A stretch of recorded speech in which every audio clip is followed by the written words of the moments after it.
मसीना बीज की इस खास सीरीज में हम एक बार फिर लेकर आए हैं आपके पते की बात। मसीना बीज का उद्देश्य केवल पैसा कमाना नहीं है। हम चाहते हैं कि हमसे जुड़ा हर किसान अपनी खेती से ज्यादा मुनाफा कमाए और समृद्ध रहे। आगे की कहानी के लिए एक बार फिर चलते हैं अनिल मिश्रा के पास। मसीना के प्रारंभिक वर्ष बहुत ही अच्छे रहे हैं। मसीना ने जब काम शुरू किया तो मेरे बाबा कहते थे किसी भी व्यक्ति से जो उनसे बात करने आता था कि मसीना का बीज लगाने के पहले आप भंडारण की व्यवस्था कर लें। एक बहुत संपन्न व्यक्ति थे जो हमारे पड़ोसी हैं, अभी थोड़ी दूर पर यहाँ से रहते हैं। उन्होंने कहा कि हाँ बड़ा बाबू, जब हम उपचार लेंगे तो रख तो ले ही लेंगे। जब ऐसा हुआ और 3 वर्षों के बाद उन्होंने हमारा गेहूं बीज लगाया था।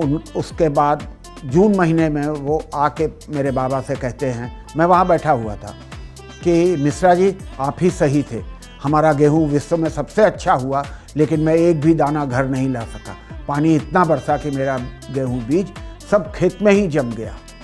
और वही व्यक्ति 15 सालों के बाद मेरे बाबा से कहता था, मिश्रा जी आपने अपनी जानकारी से मुझे इतना सहयोग दिया कि मैंने अपनी 4 लड़कियों को पढ़ाया और उनके संपन्न घरों में शादी की और 2 लड़कों को बड़ा किया।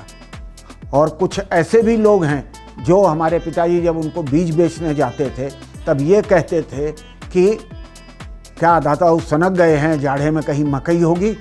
और वही व्यक्ति 1980 के दशक में हमेशा लड़ के बीज मांगते रहे। आज की तारीख में इस 2024 में हमारी चौथी पीढ़ी भी इसी कार्य में लगी है। अब आपके जो दिमाग में ये सवाल आएगा कि मैं इस खेती के व्यवसाय में कैसे जुड़ गया। मैं अपने परिवार का पहला ग्रैंडसन था, तो बाबा ने कहा जब मेरा हाई स्कूल का रिजल्ट निकला कि क्या आप कहीं जाके पढ़ोगे, अपने खेती का काम करो और समस्तीपुर से बीएससी करो। तो बीएससी करने के बाद मेरे पास कोई विकल्प नहीं था सिवाय खेती करने के लिए। और भारत का एग्रीकल्चर और ख़ास करके बिहार का एग्रीकल्चर हम लोग इस नियत से करते हैं कि खेती है तो करना है, हमारा वेजेस भी निकल गया तो हमारे लिए बहुत है। नहीं, पहले दिन से आपको ये बात बदलनी होगी कि खेती भी एक व्यवसाय है, उसमें भी लाभ होना चाहिए।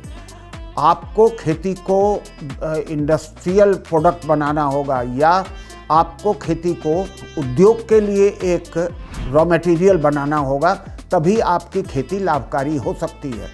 और हमारा प्रयास यही रहा है हमेशा पिछले 50 वर्षों से कि आपको कम से कम लागत पर अच्छे से अच्छी फसल उपजाने का मौका दिया जाए। और शायद आप अप्रिशिएट करेंगे कि इस प्रयास में हम बहुत दूर तक सफल हुए हैं।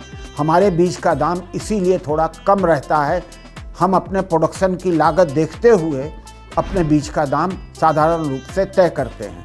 अब मेरा इंडक्शन आपने सुन लिया, अब आपने मेरा प्रयास सुन लिया, अब आते हैं बिजनेस मॉडल पे। बिजनेस मॉडल में हमने 1976 में अपने यहाँ एक कार्ड बनाए। बीज की मांग बहुत अधिक होती थी, जिससे हमारे यहाँ बिक्री में समस्याएं पैदा होती थी। हालांकि उस समय के किसान बहुत ही समझदार और सहयोगी होते थे, तो कभी हमारे यहाँ कोई दंगा फसाद नहीं हुआ। लेकिन जैसे जैसे समय बीतने लगा वैसे वैसे इसकी संभावना बढ़ने लगी। इस हालत में हम लोगों ने 1976 में एक कार्ड बनाने का प्रयास किया था, जिसको बाद में डिस्ट्रिक्ट एडमिनिस्ट्रेशन के इन्वॉल्वमेंट के कारण रोक देना पड़ा। कार्ड का मतलब ये था कि आप हमको 10 रुपया एकड़ के हिसाब से जमा करेंगे और हम आपको एक निश्चित तिथि को बुला के बीज देंगे। और काफ़ी दिनों तक 1985-86 तक ये काम बहुत सुचारू रूप से चलता रहा। और हमें गर्व है कि आज भी हम पूर्वी भारत में एक ऐसी सीड कंपनी है जो लोकल मटेरियल के साथ लोकल काम कर रही हैं। हमारा कोई बाहर का मार्केट भी नहीं है, हम केवल आप ही के साथ जुड़े हैं। और हमारे पास आपका आना एक स्वाभाविक प्रक्रिया है, आप कभी भी हमारे पास आ सकते हैं। अभी हमारे आपके बीच में कुछ बातें होना बाकी हैं। मसीना का शुरू का इतिहास, आपका सहयोग और हमारी दिक्कतें, और कृषि को व्यवसाय में कैसे बदलें, इस पर मैं आपसे काफ़ी कुछ बात करना चाहूँगा। आगे आने वाले वीडियो में हम आपसे जरा विस्तार से बात करेंगे कि कृषि को व्यवसाय में कैसे बदला जाता है, और हम ये भी प्रयास करेंगे कि कृषि रिस्क लेने की चीज़ नहीं है, और आज की भारतवर्ष की कृषि या कभी भी कृषि धोखा नहीं देती है। आप जो भी उनके साथ काम करेंगे वो उसका लाभ अवश्य देती है, बशर्ते कि आपकी नीयत ठीक हो। मसीना बीज की फिलॉसफी ये रही है कि हमेशा सर्वोत्तम चीज़ आपको दे सकें, जिससे कि आपका भी लाभ हो और हमारा भी लाभ हो। मैं ये नहीं कह सकता कि मेरा काम केवल आपकी सेवा करना है, नहीं, ऐसा नहीं है। लेकिन मेरा काम केवल आपसे प्रॉफिट कमाना भी नहीं है। दोनों के बीच का एक सामंजस्य मसीना हमेशा रखता है, जिससे आप भली भांति परिचित हैं। मसीना का बीज कभी भी बाज़ार में सबसे महंगा नहीं होता है। उसका मेन कारण यही है कि हमारा दिल गवारा नहीं करता है कि जो भाव बाकी कंपनियां रख रही हैं हम उसको देख के अपना भाव रखें। हम अपने भाव का निर्णय अपने उत्पादन लागत के हिसाब से करते हैं। आप देखोगे कि पिछले 50 सालों में बीज का दाम 75 पैसे किलो से बढ़ के आज 350-375 रुपये किलो तक आ गया है।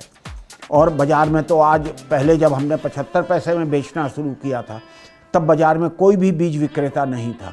आज बिहार के बाज़ार में 50 कंपनियां ऐसी हैं जो बीज बेच रही हैं, और किसी का बीज वास्तविक रूप में 450 से 500 रुपये से सस्ता नहीं है।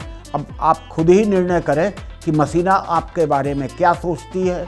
मेरा निर्णय, मेरा सहयोग, मेरा प्रयास आपसे अपने संबंधों को और गहरा करना है, न कि केवल आपको बीज बेचना। मैं बीज बिक्री की बातें बहुत ही कम करूंगा, केवल हम अपने और आपके संबंधों की बातचीत करेंगे। अगली बार जब हम मिलेंगे तो हम अपने बारे में और विस्तार से चर्चा करेंगे। हम आशा करते हैं कि आपको ये लाभकारी होगा और हम और आप और अच्छे संबंध बना सकेंगे। अगले वीडियो में हम बताएंगे कि बीज में गुणवत्ता का क्या महत्व है और कैसे ये एक आधार है अच्छी और लाभकारी खेती का।